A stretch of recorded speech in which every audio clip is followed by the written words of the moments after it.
Cross दिखाई दी तो आप क्लिक कर दो, ये इसने ठीक इसका सेंटर पॉइंट निकाल दिया। ठीक है, आपने देखा जो रेडियस पिछला था मैंने एंटर करके उसी को एक्सेप्ट कर लिया, मैंने दोबारा से रेडियस की वैल्यू 1.9 भरी नहीं, है ना। तो अगर मुझे सेम चाहिए तो मैं एंटर कर सकता हूँ। दोबारा से देखिए, हमने कमांड दिया सर्कल का कुछ भी बना सकते हैं वैसे, मैं सेंटर का इसको आपको एग्जांपल दे रहा हूँ। फिर इसने पूछा तो आपने यहाँ से ओ ट्रैक को ऑन कर दिया, इसके बगैर ये ऑन ट्रैकिंग लाइन नहीं दिखाएगा, मैंने यहाँ रखा इसके मिड पॉइंट पे। अच्छा, ऐसा भी तो हो सकता था ना कि कई ड्राइंग होती है जिसमें हमें नीचे से इसका सेंटर दिया गया होता है वैल्यू। मान लो मुझे नीचे से बोला गया कि इसका सेंटर 2 पे है, तो मैंने ट्रैकिंग ली, 2 टाइप करके एंटर करा तो सेंटर मेरे को 2 पे मिल गया। फिर मेरे को जो सर्कल का रेडियस दिया गया है मैंने वो दे दिया और मैंने बना दिया। ऐसा भी तो होता है ना ड्राइंग में, तो हम वो काम भी कर सकते हैं। और अगर मुझे इसका सेंटर ही निकालना था फिर तो मैंने सर्कल दिया, यहाँ पे रखा, ट्रैकिंग लेना शुरू हो गई। देखो आप इसके ऊपर से क्रॉस कर दो कोई फर्क नहीं पड़ता, अगर आपने इसके ऊपर 1 सेकंड दोबारा अगर पॉज किया तो ये हट जाएगा, एक बार करने से आएगा और एक बार करने से हट जाएगा। मैंने यहाँ से दोनों जगह पर रखा, लेकर आए, जब हमें छोटा क्रॉस पॉइंट दिखाई दिया क्लिक कर दिया और एंटर कर दिया, बन गया सर्कल। ये होता है ओ ट्रैक। ठीक है जी। अच्छा, यहाँ तो आपने देखा जो ट्रैकिंग लाइन थी वो बिल्कुल सीधी सीधी स्ट्रेट आ रही थी ना।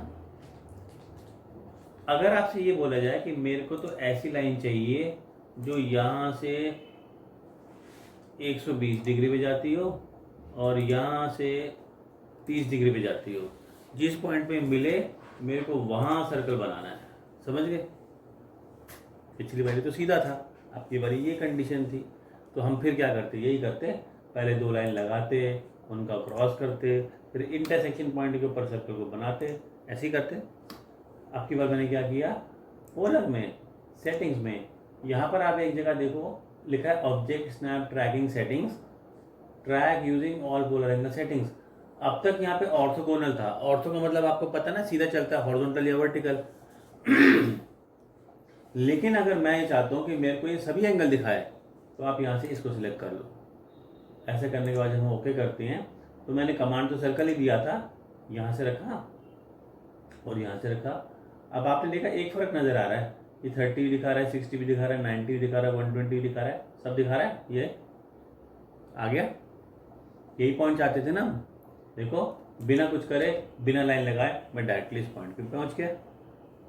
तो आप वहाँ से ऑप्शन में ट्रैक ऑर्थो रखेंगे तो वो स्ट्रेट ही चलेगी ट्रैकिंग लाइन, और अगर आप उसको ऑल एंगल्स कर दोगे तो सभी एंगल पे चलेगी। ठीक है, जब हम आइसोमेट्रिक ड्राइंग पे काम करते हैं तो आपको इस बात का ध्यान रखना है कि हमारा जो एंगल है पोलर में वो 30 डिग्री पे सेट होना चाहिए, और ये वाली option track using all polar angle settings on होनी चाहिए, 30 डिग्री पे सेट होना चाहिए, वो तो है, और ये सेकंड ऑप्शन ऑन होनी चाहिए। ऐसा करने से क्या फायदा होगा, ऐसा करने से आप किसी भी फेस का सेंटर पॉइंट निकाल पाएंगे। मतलब फॉर एग्जांपल ये हमारा आइसोमेट्रिक का कौन सा फेस है, राइट साइड का फेस है ना, राइट फेस है। अगर मुझे ठीक है इसके सेंटर में चाहिए था वो, तो अगर आपने ऑर्थो ऑन रखा ना तो ऐसे सीधा चलेगा और ये लाइन सीधी ऐसे चलेगी ना सीधी। मेरे को तो इसके एंगल पे चाहिए ना पैरेलल, तो हमें चाहिए ऐसे, तभी तो ठीक सेंटर आएगा इसका। ये तभी आएगा जब आपने पोलर में इसके एंगल को 30 सेट किया होगा, और जब track using all polar angle settings किया होगा तो ये ट्रैकिंग लाइन एंगल पे चलेगी। ठीक है, आइसोमेट्रिक में इसका हमें ध्यान रखना होगा। इसके बाद हम अगला ऑप्शन करेंगे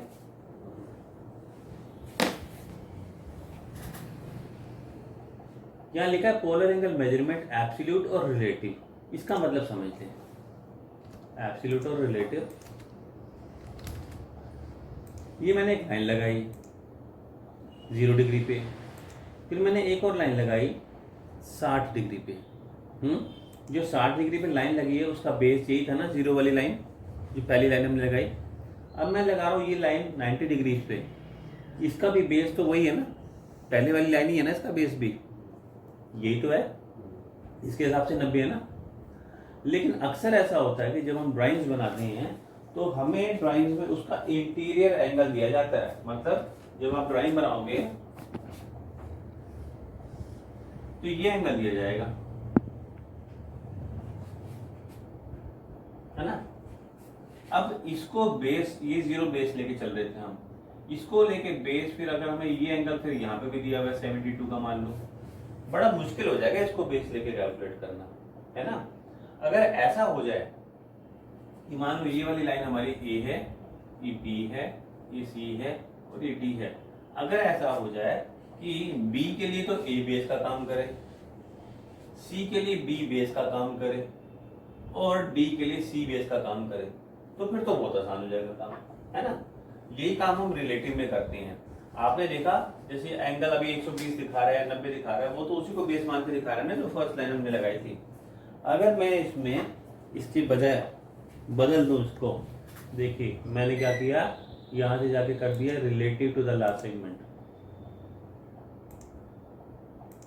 तो क्या हुआ, जो पिछली लाइन हमने लगाई वो बेस बन गई 0, देख रहे हो आप 0 डिग्री दिखा रहा है इस पे, है ना। और ये देखो ये दिखा रहा है इसके हिसाब से अभी 60 और ये दिखा रहा है इसका 90। तो क्योंकि मुझे इसके बीच का एंगल दिया गया था तो मैंने इसके हिसाब से फिर इसको ये समझा कि आसान है, मैंने यहाँ से 60 लिया, देखिए आपकी बारी। और अब आप देखो ये फिर से अब पिछली लाइन 0 बन गई ना, और उसके अगली लाइन का 60 ऐसे आ रहा है, नहीं तो ऐसे हमें 180 मिलता था, समझ गए। तो हम जब भी पिछली लाइन को बेस मानना चाहें तो आप relative to the last segment कर दो, ऐसा करने पे वो उसको बेस मानेगा पिछली लाइन को, और अगर आप एब्सोल्यूट रखेंगे तो हमेशा बेस इसी को मानेगा। ओके, अभी जब मैंने आपके सामने ड्राइंग बनाई तो इसको 0 बेस मानते हुए ये हर एक लाइन को लगा रहा था, वो तो हमें क्लियर है। मैं ये बात बोल रहा हूँ कि जब हमें ड्राइंग मिलती है तो ड्राइंग में हमें अक्सर इसके बीच का एंगल दिया जाता है, ये वाला ऐसे। अब इस एंगल को इसके बेस पे कैलकुलेट करना बड़ा मुश्किल है ना। ये 120 है तो ये कितना होगा, फिर यहाँ का भी एंगल है वो इसके हिसाब से, फिर यहाँ का भी एंगल, इसको बेस लेके मुश्किल हो जाएगा। अगर ऐसा हो जाए कि ये जो लाइन हमने लगाई है इसके लिए अगर ये बेस का काम करे, मतलब 0 का काम करे, तो आसान होगा ना। रिलेटिव करने पे यही होता है, ये बी के लिए ए ने बेस का काम किया, सी के लिए बी ने बेस का काम किया और डी के लिए सी ने बेस का काम, ठीक है, यही फर्क है। बाकी आप करके देखोगे तो समझ आ जाएगा, ठीक है। ये था पोलर। अब पोलर के बाद में लास्ट ऑप्शन आपको बताऊंगा जिसका नाम है डायनामिक। जब हम ऑटोकैड पे काम करते हैं तो आपको ये बताया गया कि हमेशा हमें अपना ध्यान कमांड लाइन पे रखना चाहिए कि ऑटोकैड हमसे क्या पूछ रहा है और हमें उसको क्या बताना है, हमेशा ध्यान यहाँ रखना चाहिए।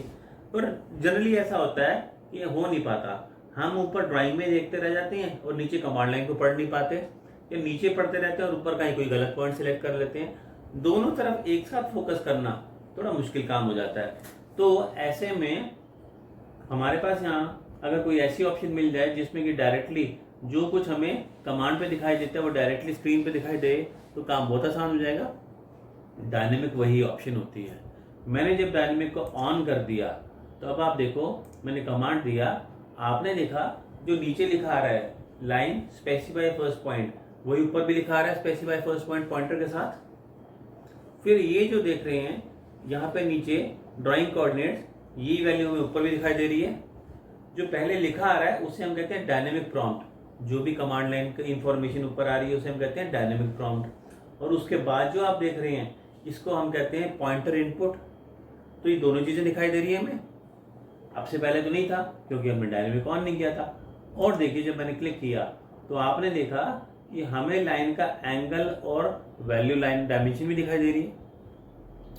एंगल तो हमें दिखाई देता था लेकिन पोलर में दिखाई देता था और वो भी मल्टीपल एंगल दिखाता था। यहाँ तो ये सारे एंगल दिखा रहे हैं, देखो सारा एंगल दिखा रहा है ना यहाँ पे, तो वहां तो मल्टीपल एंगल दिखाता था।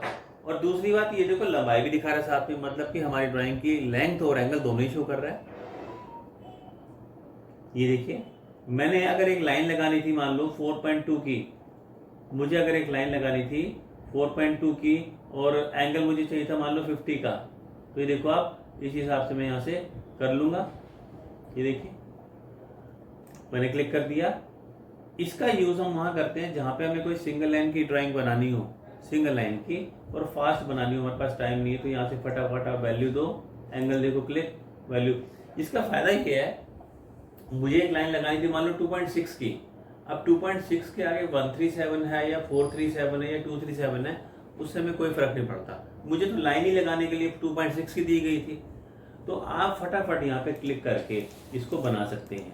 मतलब हम प्रॉपर डायमेंशन के साथ भी काम कर रहे हैं और फास्ट भी कर रहे हैं। तो सिंगल लाइन स्केच बनाना हो तो हम इसको बनाने का सबसे आसान तरीका यही होता है। अब मैं लास्ट में इसको क्लोज कर दूंगा तो आपको पता ही है कि लाइन को वापस कनेक्ट कर देगा। मैंने यहाँ पे जाके राइट क्लिक किया, डायनेमिक पे और सेटिंग पे गए। डायनेमिक की सेटिंग में जाने पर आपने देखा 3 तरह की सेटिंग्स होती हैं। नंबर 1 ये है डायनेमिक प्रॉम्प्ट, जो मैंने आपको बताया। अगर मैंने यहाँ से इसको ऑफ कर दिया, हटा दिया, तो क्या होगा, कमांड देने पर पॉइंटर इनपुट तो आ रहा है, डायमेंशन भी आ रही है, लेकिन डायनेमिक प्रॉम्प्ट नहीं आया क्योंकि यहाँ से आपने ऑफ कर दिया था उसको सेटिंग में से, है ना। अगर मैं यहाँ से पॉइंटर इनपुट को भी हटा दूँ और ओके कर दूँ, फिर लाइन दूँ, तो अब आप देखो कि पॉइंटर इनपुट और प्रॉम्प्ट दोनों ही आना बंद हो गया। डायमेंशन तो आ रही है, डायमेंशन तो दिखा रहा है। अगर मैंने इस तीसरी ऑप्शन को भी ऑफ कर दिया, इसे भी ऑफ कर दिया, देखो वैसे यहाँ पे आपको सैंपल दिखाया भी हुआ है, इसको भी मैंने ऑफ कर दिया, तो ये खुद ही ऑफ हो जाएगा, क्योंकि कुल मिला के 3 ही सेटिंग थी इसमें, 3 ही सेटिंग थी और तीनों सेटिंग को आपने ऑफ कर दिया, तो फिर उसमें ऑन बैक कुछ उसमें ऑटोमेटिकली ऑफ ही हो गया। ठीक है, तो ये डायनेमिक प्रॉम्प्ट था, इसका यूज़ हम कर सकते हैं। आगे दिखाऊंगा आपको कैसे कैसे हम इसका यूज़ करते हैं, इसका हम समझेंगे आगे। तो मैंने आपको ड्राफ्टिंग सेटिंग्स का टॉपिक पूरा करवाया। इसके बेस पे कोई अलग ड्राइंग्स नहीं है, ड्राइंग्स आपने वही बनानी है जो आप बना रहे हो, या जो आइसोमेट्रिक ड्राइंग्स आप बना रहे हो उन्हीं को बनाओगे, लेकिन आप देखोगे कि काम आप पहले से ज़्यादा फास्ट और आसान हो जाएगा। ठीक है तो इसकी प्रैक्टिस करके देखिए।